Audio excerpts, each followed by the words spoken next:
Next example is also of array. देखिए यहाँ पे पॉइंटर विद एरे और एरे ऑफ पॉइंटर्स का कंसेप्ट काफी ज्यादा क्वेश्चंस में आता है, इसलिए मैंने इसके 2-3 एग्जाम्पल्स यहाँ पे मेंशन किए हैं। यहाँ पर जिस तरीके से हमने लास्ट एग्जाम्पल इम्प्लीमेंट किया था, बिल्कुल उसी तरीके से हम करने वाले हैं। लेकिन वहां पर चीजें थोड़ी सी डिफरेंट थी। डिफरेंट कैसे थी कि वहां पे मैंने एरे को डिक्लेयर करने के साथ साथ उसे इनिशियलाइज भी कर दिया था। तो एक लूप मैंने सिंपल एरे की प्रिंटिंग करवाई थी direct with the help of ARR variable, और दूसरा जो मैंने लूप चलाया था वहां पे मैंने पॉइंटर वेरिएबल को यूज करके एरे की प्रिंटिंग करवाई थी। अब इस जो एग्जाम्पल है हमारा, उसके अंदर हम एरे को इनिशियलाइज नहीं करने वाले हैं। हम यूजर से इनपुट लेंगे with the help of pointer variable, और हम उसकी प्रिंटिंग भी पॉइंटर वेरिएबल की हेल्प से ही करवाने वाले हैं। तो यहाँ पे मैंने int टाइप का ARR नाम का एक एरे क्रिएट किया है, जिसका साइज मैंने यहाँ पे 5 सेट किया है। अब यहाँ पे हर एक इंडेक्स पे लूपिंग इम्प्लीमेंट करनी पड़ेगी, तो उसके लिए आई काउंटर वेरिएबल मैंने क्रिएट कर लिया है। नेक्स्ट यहाँ पे है हमारा pointer variable int asterisk ptr is equals to address of ARR of 0। तो यहाँ पे एरे के 0 इंडेक्स का जो हमारा एलिमेंट है, यानी कि जो स्टार्टिंग एड्रेस है, वो मैंने इस ptr वेरिएबल के अंदर स्टोर करवा दिया है, फॉलोड बाय CLR SCR। अब यहाँ पे मैंने साइज 5 क्रिएट किया है, तो उसके अकॉर्डिंग हमारा लूप चलेगा 0 से लेके लेस देन 5 का। तो आई वेरिएबल को यूज करके मैंने यहाँ पे 0 से लेके 5 लेस देन 5 तक का लूप चलाया है, एंड आई प्लस प्लस। अब सबसे पहले एक मैसेज आएगा हमारे पास पे, that is to enter an integer. तो with the help of printf मैंने ये मैसेज प्रोवाइड कर दिया है। Now moving to the next part, that is accept करना है हमें इनपुट। तो यूजुअली करते क्या है, हम लोग लिखते हैं scanf %d address of ARR, और हमारा आई इंडेक्स पे जो एलिमेंट है हम उस पे इनपुट लेते हैं। अब यहाँ पे अगर मैं इस एड्रेस की बात करती हूँ, तो ये एड्रेस कहाँ पे है हमारा, ptr वेरिएबल के अंदर। लेकिन अगर मैं सिर्फ ptr लिख दूंगी और स्टार्ट से लेके एंड तक का लूप चलाऊंगी, तो ये 5 बार 0 इंडेक्स पे ही इनपुट लेता रहेगा, क्योंकि हमने यहाँ पे किसी तरीके का चेंज किया ही नहीं। तो डायरेक्टली ptr लिखने के बजाय हम ptr के साथ काम में लेंगे एक इंटीजर वैल्यू, जो उस पॉइंटर वेरिएबल को नेक्स्ट सेल पे शिफ्ट करने का काम करेगी, बिल्कुल जैसे कि हमने लास्ट एग्जाम्पल में देखा था। तो scanf %d ptr प्लस आई। तो अब यहाँ पे आई की करंट वैल्यू क्या है, 0 है। तो 1000 में अगर मैं 0 को ऐड करूं, तो मेरे पास में रिजल्ट वही आने वाला है, यानी कि 0 इंडेक्स पे इनपुट जाके स्टोर हो जाएगा। आई का इंक्रीमेंट होगा, आई की वैल्यू 1 हो गई, फिर से एक मैसेज हमारे पास में प्रिंट होगा और फिर से इनपुट मांगा जाएगा। अब पीटीआर में होगा +1, तो 1000 + 2 × 1 बन जाएगा 1002। तो अब यहाँ पे 1002 लोकेशन पर हम जो नंबर काम में लेंगे वो जाके स्टोर हो जाएगा। यहाँ पे फिर से आई का इंक्रीमेंट होगा, द वैल्यू विल बिकम 2। अब फिर से यहाँ पे मैसेज प्रिंट होगा, फिर से इनपुट मांगा जाएगा।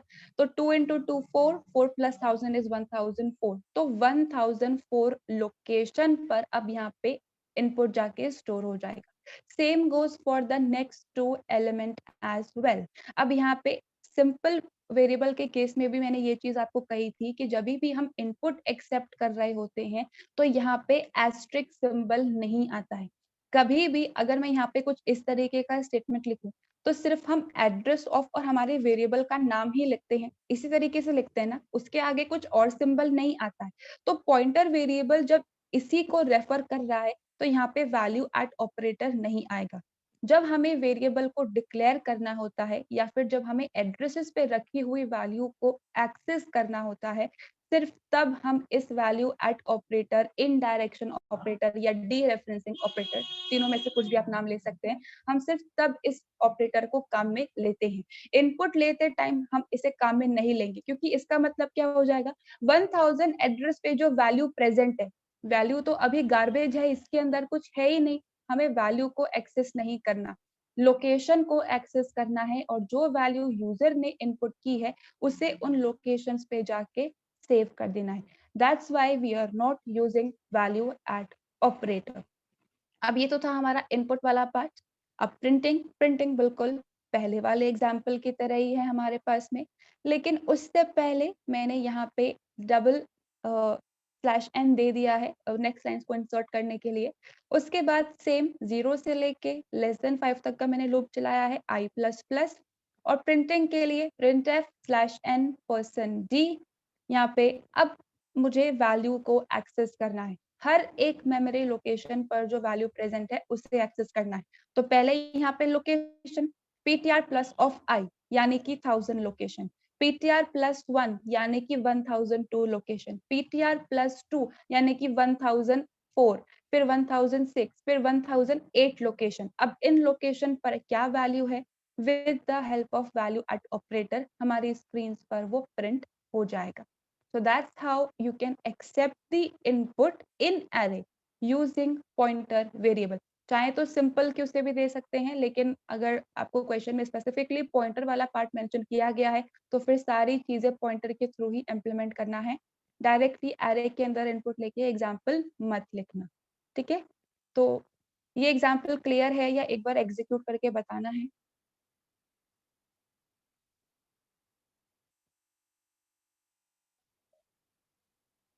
नेक्स्ट एग्जाम्पल है हमारा पॉइंटर विद स्ट्रिंग का। सबसे पहला एग्जाम्पल हमारा बहुत सिंपल है, हमने एक स्ट्रिंग वेरिएबल क्रिएट किया है और with the help of pointer start से लेके एंड तक का हमने लूप चलाया और बस उसकी प्रिंटिंग यहाँ पे करवाई है। तो देखिए यहाँ पर सबसे पहले मैंने एक कैर टाइप का एक कैरेक्टर एरे क्रिएट किया है बेसिकली str नेम से, जिसका साइज मैंने यहाँ पे 50 रखा है, विच मीन्स 49 कैरेक्टर्स ये स्टोर कर सकता है और एक इंडेक्स हमारा रहेगा नल कैरेक्टर के लिए। अब स्ट्रिंग के रिस्पेक्ट में जब मैंने आप लोगों को यहाँ पे इनपुट का कंसेप्ट बताया था तब मैंने कहा था कि एरे के केस में हमें यहाँ पे बताना होता है कि उसका एड्रेस क्या है in the case of simple arrays like integer, float, long and like that. लेकिन अगर हम यहाँ पे स्ट्रिंग वेरिएबल क्रिएट करते हैं तो यहाँ पे किसी भी तरीके का एड्रेस हमें स्पेसिफाई करने की जरूरत नहीं होती है। तो वही कंसेप्ट पॉइंटर वेरिएबल के साथ में भी इम्प्लीमेंट होगा। यहाँ पे जब भी हम पॉइंटर वेरिएबल क्रिएट करेंगे तो equals to address of str लिखने की हमें जरूरत नहीं है। आप चाहे तो एड्रेस ऑफ str ऑफ 0 लिख सकते हैं, ठीक है, विच मीन्स इस कैरेक्टर एरे के 0 इंडेक्स पे जो एलिमेंट है उसका एड्रेस हमें ptr के अंदर स्टोर करवाना है। आप चाहे तो ऐसा लिख सकते हैं और चाहे तो आप यहाँ पे खाली नेम भी लिख सकते हैं और यूजुअली इसी तरीके से हम लोग लिखते हैं क्योंकि यहाँ पे इसका नेम ही इसकी पहचान होती है। तो डायरेक्टली यहाँ पे 0 इंडेक्स पे जो एलिमेंट होगा उसका एड्रेस इस ptr वेरिएबल के अंदर चला जाएगा। अब देखिए यहाँ पे भी हमारा कैर टाइप का एरे है और ये वेरिएबल भी हमारा कैर टाइप का है, विच मीन्स जो पॉइंटर वेरिएबल हमने क्रिएट किया है वो किसी एक ऐसे वेरिएबल को रेफर कर रहा है जिसका टाइप कैर है। तो ये चीज आपको ध्यान रखनी है। Now this statement is followed by CLR STR। उसके बाद printf enter a string, simply एक मैसेज मैंने प्रिंट करवाया है और गेट फंक्शन की हेल्प से मैंने str के अंदर इनपुट लिया है। पॉइंटर वेरिएबल के थ्रू भी हम लोग इनपुट लेना देखेंगे, लेकिन अभी के लिए मैंने डायरेक्ट इनपुट लिया है मेरे str वेरिएबल यानी कि स्ट्रिंग वेरिएबल को यूज करके। अब यहाँ पे मुझे सिंपली करना क्या है, स्टार्ट से लेके एंड तक का हमें लूप चलाना है। तो यहाँ पे हम लोग करते क्या थे, हम लोग फॉर का लूप चलाते थे i इज इक्वल्स टू 0, जब तक str ऑफ i स्लैश 0 के बराबर नहीं हो जाता तब तक हमारा लूप चलना चाहिए एंड i प्लस प्लस। लेकिन यहाँ पे इंडेक्सिंग जैसा तो कुछ है ही नहीं ना, एक लोकेशन है, लोकेशन पे जो वैल्यू है बस उसको प्रिंट करवाना है। तो यहाँ पे अब ये लूप थोड़ा सा अलग चल रहा है, कंसेप्ट वही है, बस यहाँ पे इनिशियलाइजेशन और इंक्रीमेंट हमारा थोड़ा सा अलग तरीके से हो रहा है। वाइल लूप की हेल्प से मैंने यहाँ पे प्रिंटिंग करवाई है। कंडीशन जो है मेरी that is asterisk of ptr not equals to slash 0। Asterisk of ptr क्या है, इस स्ट्रिंग का 0 इंडेक्स। लेट्स अज्यूम कि यहाँ पे str के अंदर यूजर ने अजमेर इनपुट किया। अब तो str ऑफ 0 पे क्या स्टोर होगा, कैपिटल A स्टोर हो गया। तो क्या कैपिटल A स्लैश 0 के बराबर नहीं है? ऑफ कोर्स कंडीशन ट्रू है, कैपिटल A और स्लैश 0 तो बराबर है ही नहीं, कंडीशन ट्रू हो गई। आएंगे हम लोग लूप के अंदर, printf percent c asterisk of ptr plus plus. Plus plus क्या है, पोस्ट इंक्रीमेंट ऑपरेटर है, विच मीन्स पहले आप अपना सारा काम कर लो उसके बाद हम जाके इंक्रीमेंट वाला पार्ट इम्प्लीमेंट करेंगे। तो पहले हमारी एक्सप्रेशन सॉल्व होगी बाद में इंक्रीमेंट होगा। अब एक्सप्रेशन क्या है, सिंपल कैरेक्टर को हमने प्रिंट करवाया है। पीटीआर के अंदर इस जीरो इंडेक्स का एड्रेस है और जीरो इंडेक्स पे क्या कैरेक्टर है, जीरो इंडेक्स पे हमारी क्या वैल्यू है, उसको एक्सेस करने के लिए वैल्यू एट ऑपरेटर। तो परसेंट सी की हेल्प से कैपिटल ए प्रिंट हो जाएगा। फिर होगा प्लस प्लस। अब यहाँ पे प्लस हमें इसलिए लूप नहीं चलाया है हमने आई जो फॉर वाला है, क्योंकि वहाँ पे जब हम इंक्रीमेंट करते हैं तो हमेशा होगा क्या कि वहाँ पे 1 2 3 4 कुछ इस तरीके की वैल्यूज हमारी जनरेट होती है। तो वहाँ पे फॉर्मूला हमारा अलग तरीके का हो जाएगा, विच मीन्स कि वहाँ पे कुछ इंडेक्सेस हमारे स्किप हो जाएंगे। देखिए इंटीजर वाला पार्ट जब इम्प्लीमेंट करते हैं तो जो भी हमारा साइज होता है उसमें हम 2 से मल्टीप्लाई करते हैं और फिर यहाँ पे हमारा इंटीजर आता है। तो 1000 फिर 1002 फिर 1004। अगर यही वाला कंसेप्ट हम इसमें भी अप्लाई करेंगे तो बीच के कुछ इंडेक्सेस हमारे स्किप हो जाएंगे। और ऐसा क्यों होगा, क्योंकि जो कैरेक्टर होता है वो सिर्फ 1 बाइट ऑक्यूपाई करता है, यानी कि 1000 1001 1002 1003 1004 1005 सारे इंडेक्सेस पर, सारे सेल्स पर, सारे बाइट्स पर कुछ ना कुछ वैल्यू हमारी स्टोर्ड है। तो यहाँ पे इसी वजह से फॉर का लूप यूज करना प्रॉब्लमैटिक हो सकता है, क्योंकि वहाँ पे इंक्रीमेंट आई के हेल्प से ही होगा और आई की वैल्यू हर बारी चेंज हो रही है तो गड़बड़ हो जाता है। इसीलिए हम लोग व्हाइल के लूप को काम में लेते हैं। तो अब अगर प्लस प्लस होगा तो प्लस मतलब सिर्फ 1 ही है ना, तो यहाँ पे प्लस प्लस करने के बाद ये फर्स्ट इंडेक्स पे शिफ्ट हो जाएगा। अब यहाँ पे ये कैसे शिफ्ट हो रहा है, करंट इसका एड्रेस है 1000 प्लस हम लोग क्या करते हैं, जो हमारे पॉइंटर का टाइप होता है, और प्लस प्लस का मतलब क्या होता है 1। तो अगर 1000 में मैं 1 का इंक्रीमेंट करूं तो वो 1001 बन जाएगा।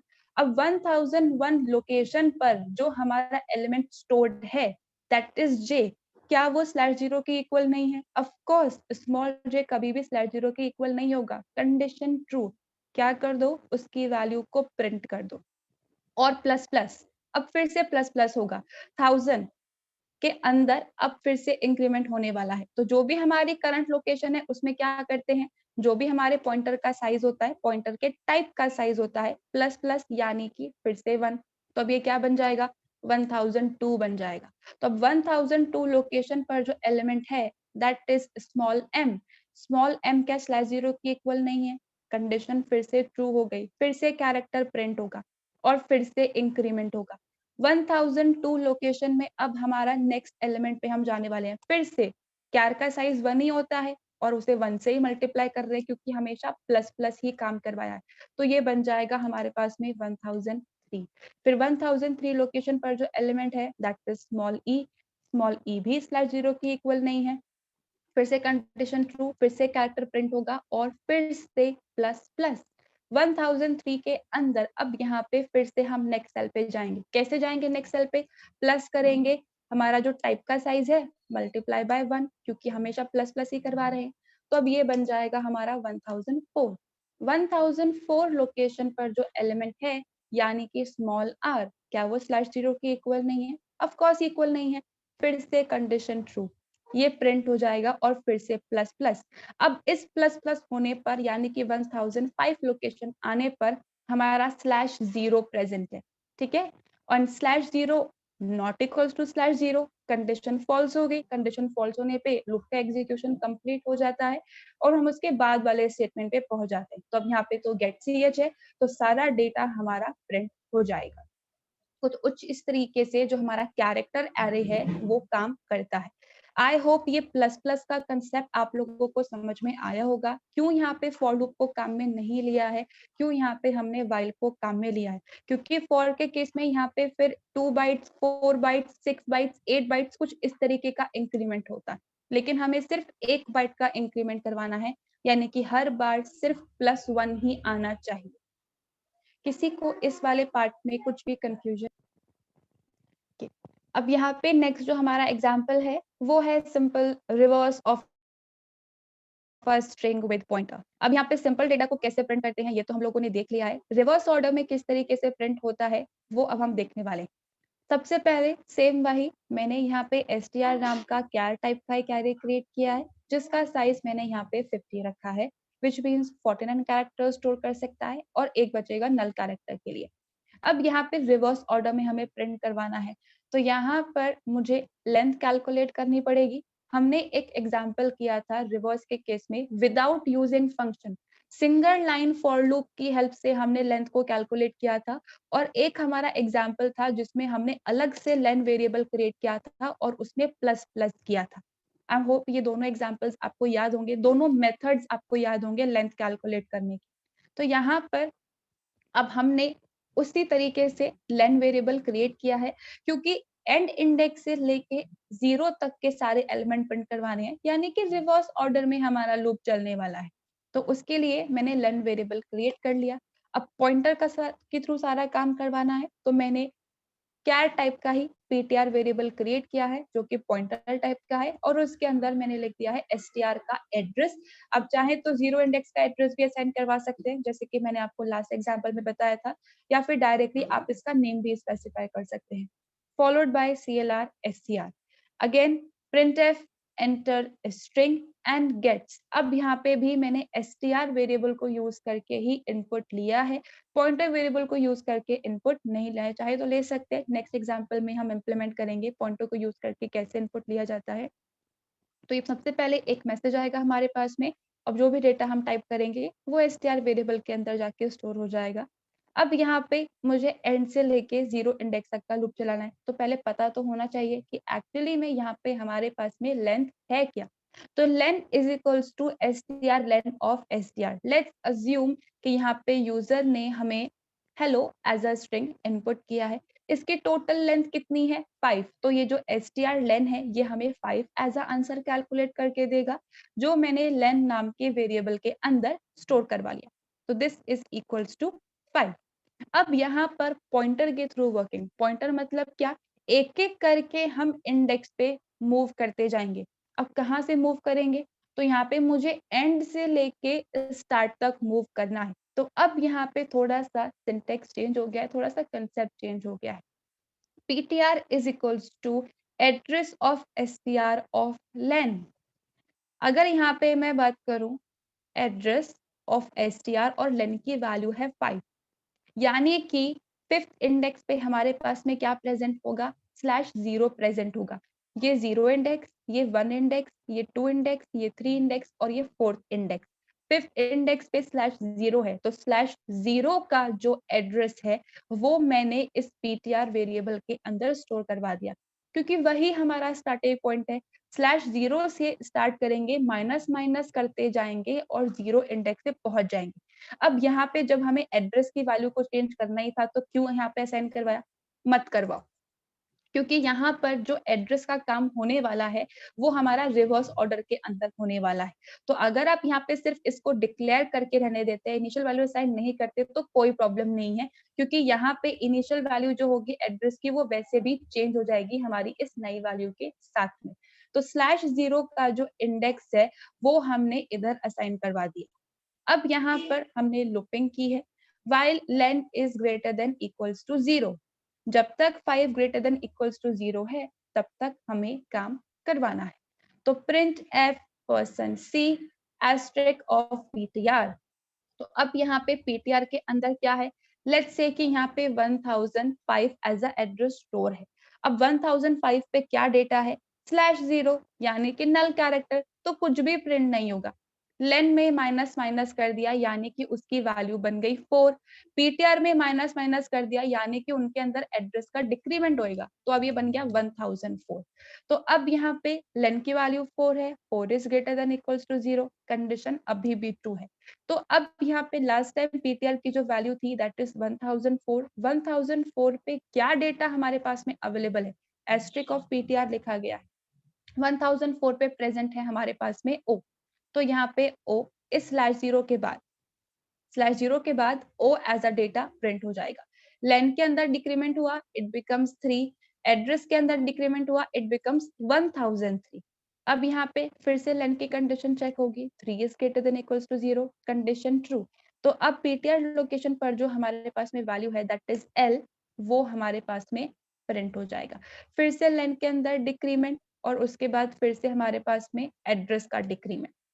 अब फिर से len 2 is greater than equals to 0 है, कंडीशन ट्रू है। यानी कि अब यहाँ पे करंट लोकेशन पे जो वैल्यू है वो प्रिंट होगी, यानी कि अगेन हमारे पास में L प्रिंट हो जाएगा। फिर से लेन का डिक्रीमेंट, इट बिकम्स 1। फिर से पॉइंटर के एड्रेस में चेंज, यानी कि 1001। 2 is greater than 1 is greater than equals to 0, condition true है अभी भी हमारे पास में, यानी कि अब क्या होगा, ई हमारे पास में एज अ डेटा प्रिंट हो जाएगा। लेन के अंदर डिक्रीमेंट, एड्रेस के अंदर भी हमारे पास में चेंज होगा, it becomes 1000। 0 is greater than equals to 0, 0 0 से बड़ा नहीं है पर बराबर डेफिनेटली है, अगेन कंडीशन ट्रू। तो अब यहाँ पे h हमारे पास में प्रिंट हो जाएगा। अब यहाँ पे फिर से डिक्रीमेंट, इट बिकम्स -1, और यहाँ पे पॉइंटर के अंदर भी डिक्रीमेंट, इट बिकम्स 999।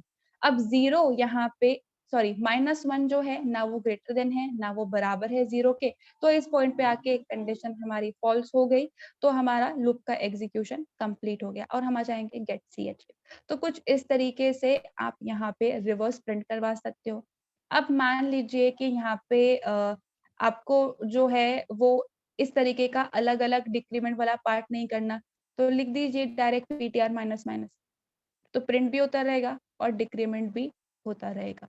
तो कुछ इस तरीके से भी आप इन 2 स्टेटमेंट्स को लिखने के बजाय इसको एक स्टेटमेंट में ही लिख सकते हैं। पर पोस्ट डिक्रीमेंट ही लिखना, अगर पोस्ट करने के बजाय आप प्री कर दोगे तो पहले डिक्रीमेंट होएगा फिर वैल्यू प्रिंट होगी, तो थोड़ा-सा लूप के एग्जीक्यूशन में गड़बड़ आ सकती है। तो यहाँ पे आप ptr माइनस माइनस भी लिख सकते हैं। That's how you can print the reverse of a string using pointer. इस एग्जाम्पल में किसी को कुछ भी कंफ्यूजन